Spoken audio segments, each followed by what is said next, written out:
Je vais continuer avec un témoignage du père Cantalamessa que certains d'entre vous avez rencontré, avez entendu au centre civique lors d'un congrès sur la conversion. Père Cantalamessa, c'est un père franciscain, prédicateur au Vatican. La conversion consiste à se remettre complètement et définitivement à la grâce de Dieu, lui laisser les rênes de sa vie. Elle consiste à dire de tout son cœur « Je veux Dieu, il sait tout ». Bref, il s'agit de céder sa liberté à Dieu en lui disant « Pour toute chose, quelle qu'elle soit, je te dis oui. Pour toute chose, quelle qu'elle soit, je te dis oui. » L'appel à la conversion est pour nous rendre heureux. Se convertir, c'est la joie la plus grande que l'on puisse éprouver. La conversion, c'est la joie la plus grande que l'on peut éprouver. Mais il y a quelque chose d'encore plus extraordinaire dans la conversion que notre joie à nous, les hommes et les femmes. C'est la joie de Dieu. C'est un mystère. Moi, je peux rendre heureux mon Dieu, car Dieu n'est pas pleinement heureux tant que derrière la porte, il y a un enfant qui refuse d'entrer, qu'il soit le fils prodigue ou le fils aîné. Comment résister à cette pensée? Comment ne pas dire tout de suite, aujourd'hui même, je veux me convertir? Fin de la citation. Êtes-vous prêts à dire les derniers mots avec moi? Aujourd'hui même, je veux me convertir.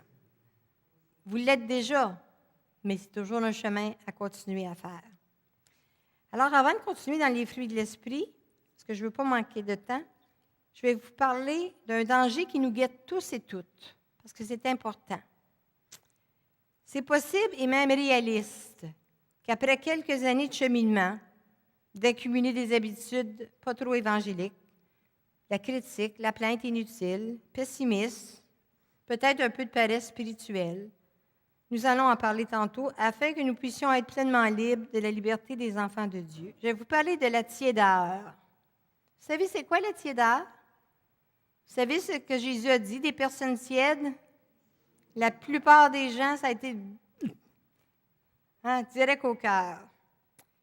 Quand Jésus nous dit dans l'Apocalypse, « Puisque tu es tiède, ni chaud, ni froid, je vais te vomir de ma bouche. » Voici comme Louise.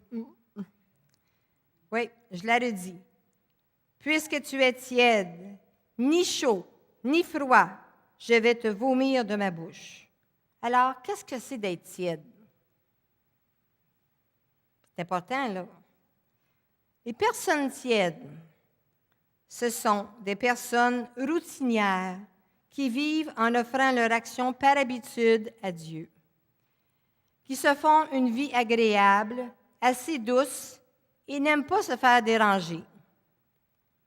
Des personnes qui revendiquent leurs droits, qui ajoutent toujours une excuse à une remarque pour se faire bonne conscience. Mais oui, mais qui sont habitées par une force inouïe de revendiquer leurs préférences qui font d'elles des personnes égoïstes, qui ne considèrent pas les besoins des autres si ça les dérange, qui sont passablement fières d'elles-mêmes,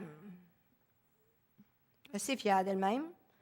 Les compliments les rendent heureuses et heureux, et les remarques les humilient terriblement. Qui sont toujours prêtes à crier à l'injustice et sont naturellement susceptibles et se disent victimes en tout et partout. Qui, face au Seigneur, elles comprennent leur engagement à leur façon et se laissent facilement animer par des motifs naturels et terrestres. Qui n'aiment pas échanger sur des sujets spirituels, tels que la sainteté, car c'est dérangeant de parler de la sainteté. Le Seigneur, il n'en demande pas autant, la sainteté. Soyez parfaits, comme mon Père céleste est parfait. Soyez saints, comme mon Père est saint, je nous a dit Jésus. Il en demande tant. Qui n'ont pas de ferveur spirituelle à moins d'être avec d'autres. Donc, ils prient s'ils sont avec d'autres, mais s'il n'y a personne avec eux autres, bien, ils ne prieront pas. Qui ne dégagent pas un climat de paix et d'espérance. Qui tiennent à leurs idées, n'aiment pas donner raison aux autres, même pour conserver la paix. Qui formulent ainsi leurs prières. Écoutez ça là. Qui formulent ainsi leurs prières. Seigneur, je te demande une vie agréable, une bonne mort et une bonne place au ciel. C'est un bel exemple d'une personne tiède, le meilleur exemple d'une personne tiède, et j'ai lu ça la semaine passée, ça m'a tellement frappé. C'est le fils aîné dans la parabole du fils prodigue. C'était une personne tiède. Il reste dans les ténèbres. Il ne va pas à la fête. Il reste dans les ténèbres parce qu'il refuse la lumière. Il refuse de donner raison à son père. Les personnes tièdes condamnent, critiquent et jugent facilement toute autorité. Alors, moi, je peux me reconnaître dans quelques-unes de ces attitudes. Si jamais vous en voulez la liste, vous me le direz. Mais je trouvais ça important qu'on rentre un peu dans la tiédeur qui nous guette tous à un moment donné ou l'autre de notre cheminement. Bon, on va retourner à... Le Seigneur nous interpelle, plus qu'on avance, le Seigneur va nous interpeller dans l'abandon. Hein? L'abandon de situation, l'abandon dans une mission qu'on aimerait peut-être avoir, une mission qui ne grandit pas comme on aimerait qu'elle grandisse. Hein? Pour les parents, le Seigneur peut vous demander l'abandon de vos enfants dans le sens de leur cheminement. Hein? Vos enfants appartiennent à Dieu avant de vous appartenir. Et souvent, les parents vont dire, ben oui, mais ils nous les ont confiés à nous autres. Oui, c'est vrai que Dieu vous a confié des enfants. Vous faites de votre mieux et le reste appartient à Dieu. Dieu excelle dans l'amour et il désire que nous rapprochions de lui de plus en plus. C'est Jésus qui choisit et appelle. Saint Irénée disait, « Ce n'est pas parce qu'il a besoin de nos services que le Seigneur nous a ordonné de le suivre, mais c'est pour nous procurer à nous-mêmes le salut.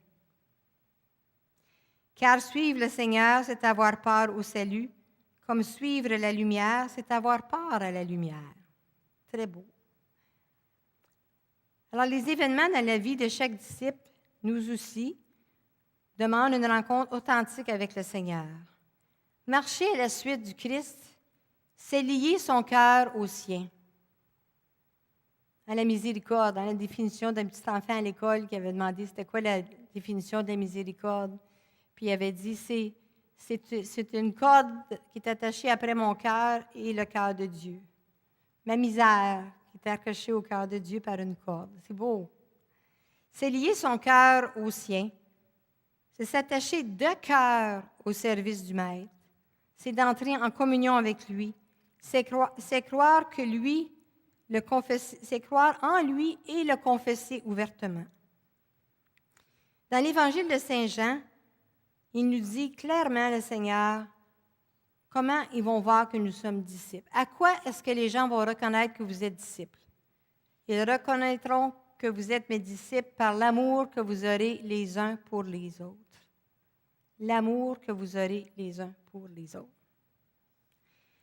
Saint Augustin nous dit, « C'est des racines du cœur que jaillit la foi. On croit avec le cœur, ou encore on ne croit vraiment qu'avec le cœur. » Alors, cette conversion, ce oui au Christ de prendre notre vie, c'est un acte de foi continuel qui a lieu dans notre cœur. Hein, le cœur qui est la demeure de Dieu, notre cœur qui doit lui appartenir.